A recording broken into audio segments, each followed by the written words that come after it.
Doctor साहब fungus, बहुत से लोगों के हमें मैसेज आए हैं कि फंगस के ऊपर आपने कोई ट्रीटमेंट नहीं बताया, इसकी वजह भी नहीं बताई। तो पहले तो ये बता दें, अडल्ट्स की मैं बात कर रहा हूँ, कि ये फंगस होती क्या है और ये क्यों होती है?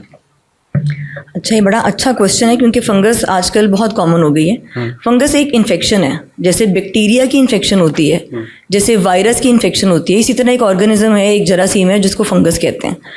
फंगल इन्फेक्शन ना मुख्तलिफ किस्मों की है। जो जल्द पे होने वाली फंगस है वो सर के बालों में भी आ सकती है, चेहरे पे आ सकती है, जिस्म के मुख्तलिफ हिस्सों पे आ सकती है, हाथ पाँव पे आ सकती है, नाखूनों में आ सकती है, पाँव की उंगलियों के दरमियान में आ सकती है। तो हर एक के लिहाज से ट्रीटमेंट अलग होता है। और ये ना कंटेजियस इन्फेक्शन है, यानी कि ये छूत की बीमारी है, एक से दूसरे को लगती है, फैल जाती है। इसी वजह से ये फैल जाती है। क्योंकि अगर एक के घर में किसी एक शख्स को हुई है और उसने टाइमली इसका इलाज नहीं किया तो घर के बाकी लोगों को, उसके ऑफिस के बाकी लोगों को, जैसे बच्चों में हुई तो स्कूल के बाकी बच्चों को ग्रेजुअली ट्रांसफ़र होती है, विद इन अ डे नहीं होती, लेकिन ये कॉन्टैक्ट के साथ, छूत के साथ स्प्रेड होती है। ठीक है। अब ये एक चीज़ एलर्जी होती है और एक चीज़ ये फंगस इन्फेक्शन है। कैसे इनके सिम्टम्स कैसे पता लगेंगे कि ये नॉर्मल एलर्जी नहीं है और ये फंगस है? सिम्टम्स क्या हैं इनके? अच्छा, एलर्जी जो है ना, ये एक लेमैन टर्म है। एलर्जी हमारे डर्मेटोलॉजिस्ट की लैंग्वेज में एक अलग से कोई डिजीज़ नहीं है। हर वो चीज़ 24 करोड़ जी मैं वही कह रही हूँ कि लेमैन एक कॉमन मैन के लिए टर्म है। हर वो चीज़ जिसमें उनको लगता है ना स्किन पे सुर्खी है और खारिश है, उसको वो एलर्जी कहते हैं। ठीक है, लेकिन अगर मैं उनको मेडिकली एक नॉलेज दूँ तो एलर्जी जो वैसी होती है ना, जिसको हम हाइपर सेंसिटिविटी रिएक्शन अपने ज़बान में कहते हैं, वो खून के जरिए डिफरेंट चीज़ों को रिस्पॉन्ड कर रहा होता है। वो कंटेजियस नहीं होती, वो एक से दूसरे के ऊपर हाथ लगाने से या क्लोज कॉन्टैक्ट से नहीं फैलती। लेकिन फंगस इन्फेक्शन है, ठीक है, इन्फेक्शन का इलाज करेंगे वो ठीक हो जाएगी, नहीं करेंगे तो वो मुख्तलिफ एरिया में बढ़ भी जाएगी और फिर एक से दूसरे को भी लग जाएगी। इसके सिम्टम्स क्या होते हैं फंगस के? अच्छा, जैसे मैंने आपको कहा कि जिस्म के मुख्तलिफ हिस्सों में आती है, तो हर जगह पे इसका सिम्टम थोड़ा सा डिफरेंट है। लेकिन आम ज़बान में समझने के लिए आप समझें कि सुर्ख रंग के दायरे बनते हैं या सुर्ख रंग के धब्बे होते हैं जिसपे छिलका होता है, रिंग की शक्ल में होते हैं, इसलिए इसको रिंग वर्म भी कहते हैं। लेमैन टर्म है, रिंग वर्म इन्फेक्शन हो गई। ठीक है, जैसे छल्ला होता है, रिंग होती है कि एक दायरे की शक्ल में है और सराउंडिंग उसमें छिलका आ रहा होता है। लेकिन जैसे हमारे पास लोग प्रेजेंट करते हैं, अक्सर उसके ऊपर किसी लोकल जीपी को या मेडिकल स्टोर से दवाई लेके, और अगेन वो क्योंकि एलर्जी समझते हैं, तो एलर्जी के लिए क्या होता है, कॉमनली ना स्टेरॉइड यूज़ होता है। स्टेरॉइड बहुत ही पोटेंट इन्फ्लेमेटरी है, यानी कि फ़ौरन से ना सुकून दे देगा आपको, खारिश भी रुक जाएगी, वो सुर्खी भी कम हो जाएगी। तो उसकी वजह से फिर इस फंगस की शक्ल बदल जाती है, फिर इसमें पस वाले दाने भी बन जाते हैं और इसकी शक्ल डिफरेंट हो जाएगी। अदरवाइज सुर्ख रंग और छिलका इसके ऊपर होना लाजमी है, तो वो फंगस होती है? लाजमी नहीं है, लेकिन ये ऐसे प्रेजेंट करती है ना, जो बॉडी वाली फंगस है। सर के अंदर पस वाले दाने स्टार्टिंग में बन जाते हैं, सर वाली फंगस बच्चों में होती है। ठीक है। अब फंगस का फॉर एग्जांपल ट्रीटमेंट नहीं लिया तो ये कितनी हद तक ख़राब हो सकती है, क्या हो सकता है? अच्छा, अगर ट्रीटमेंट नहीं लिया तो कम चांसेस हैं कि ये खुद ही ठीक हो जाए। ठीक है। ज़्यादातर ये है कि वो वहाँ से फैल के जिस्म के बाकी हिस्सों में चली जाएगी। जैसे अगर पाँव की उंगलियों के बीच में फंगस शुरू हुई, इलाज नहीं किया, तो वहाँ उंगलियाँ बीच में से गलने लग जाती हैं, कट बन जाएंगे, चीरे पड़ जाएंगे, खून आएगा। फिर उस कट और जो चीरा बन गया उसके अंदर बैक्टीरिया चलेंगे, तो फिर वहाँ पे पस और फिर दूसरी इन्फेक्शन भी शामिल होगी, चलना फिरना मुश्किल हो जाएगा।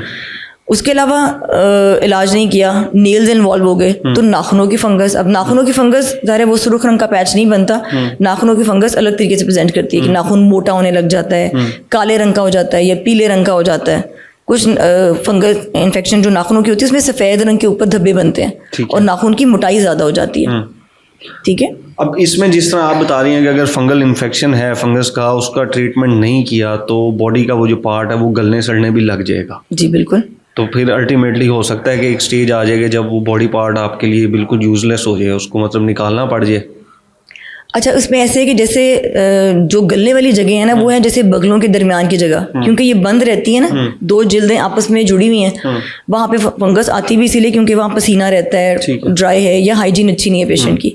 इसी तरह खवातीन में छाती के नीचे वाला एरिया, अगेन वहाँ पे पसीना रह रहा है, टांगों के दरमियान की जिल्द और पाँव के दरमियान वाली जगह, ये जो 4 जगह है ना, यहाँ पे अगर फंगस हुई है और टाइम पे ठीक नहीं की तो वो फिर गलेगी, गलने की सूरत में वहाँ पे जख्म बन जाएंगे। ठीक है, लेकिन हमें निकालना तो नहीं सारे, हमने इस जिल्द को निकाल तो नहीं सकते, लेकिन फिर ये कि रूटीन में जब फंगस होती है तो उसके इलाज के साथ वहाँ पे निशान भी बाकी नहीं रहता।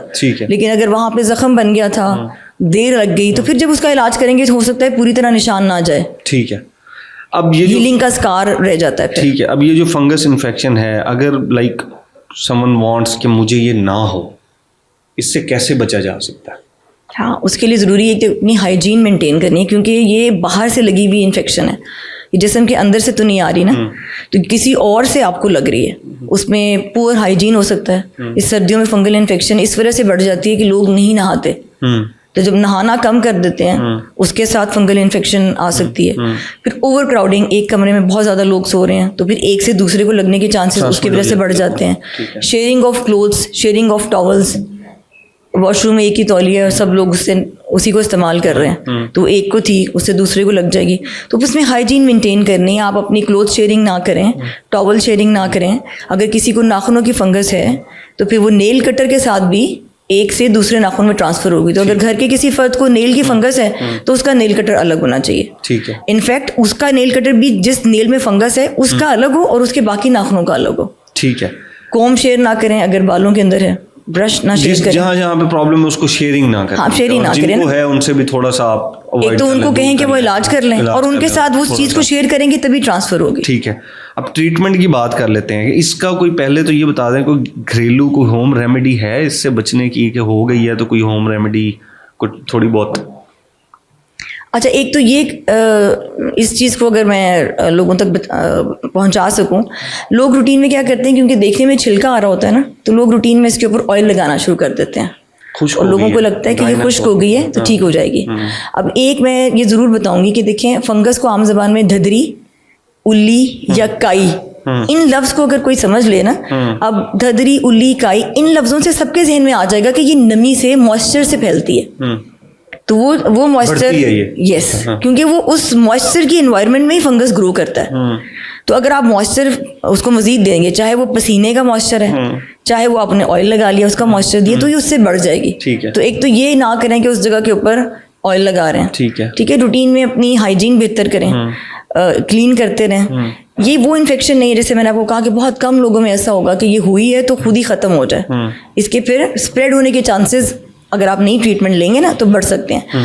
और ट्रीटमेंट बहुत आसान है, अगर आप किसी गवर्नमेंट सेक्टर हॉस्पिटल में भी जाके चेक करवा लें या प्राइवेटली जाएं किसी क्वालिफाइड डर्मेटोलॉजिस्ट के पास, तो सिर्फ लगाने वाली क्रीम के चंद दिन के इस्तेमाल के साथ ही ठीक हो जाएगी, ठीक है। इसके लिए जरूरी नहीं है मेडिसिन नहीं है। देखिए, अगर वो बढ़ जाएगी ना तो फिर खाने की दवाई भी लेनी पड़ती है। खाने की दवाई भी बहुत लंबा अरसा नहीं है, 1.5 माह, आमतौर पर मैक्सिमम 2 माह। नेल फंगस का इलाज लंबा होता है, लेकिन अगर कोई अर्ली डिजीज में प्रेजेंट कर लेता है तो सिर्फ लगाने वाली क्रीम से ठीक हो जाती है, उससे ठीक हो जाएगी। इसकी कोई होम रेमेडी नहीं है, इसकी सिर्फ और सिर्फ जो है होम रेमेडी ये ना करें जो मैंने बताया, क्योंकि अक्सर लोग ना ऑयल एप्लीकेशन करते हैं, वैसलीन लगा लेते हैं, ठीक है, तो वो उसके साथ ही और बढ़ जाती है। प्रॉपर ऑयलिंग शुरू और शावर कर लें, जी खुश्की, तो वो शावर लें, हाइजीन बेहतर कर लें, ठीक है। इसमें लास्ट चीज़ है कि क्या ये जो अगर लाइक हेड में है, सर में है फंगस और बॉडी के ऊपर है, तो ये जो सोप्स हैं, ये शैम्पूज हैं जो हम नॉर्मल घर में यूज़ करते हैं, इससे वो ख़राब तो नहीं होती? लाइक आई मीन कोई शैम्पू या इस तरह से की चीज़ों से अवॉइड तो नहीं करना? अच्छा, उसमें ये कि कुछ शैम्पूज ऐसे हैं जिनको स्कैल्प के ऊपर अगर अर्ली स्टार्ट ऑफ फंगस है, तो कुछ शैम्पूज ऐसे हैं जिसमें सेलेनियम सल्फाइड बेस्ड अगर शैम्पू हैं, जिंक पायरेथियन बेस्ड शैम्पू है ना, तो ये अर्ली जो स्कैल्प के ऊपर फंगस है ना, वो उससे बेहतर हो सकती है, क्योंकि वो इलाज है उसका, ठीक है, ठीक है। लेकिन अगेन सर पे अगर कोई ऑयलिंग शुरू कर देगा तो उससे बढ़ जाएगी।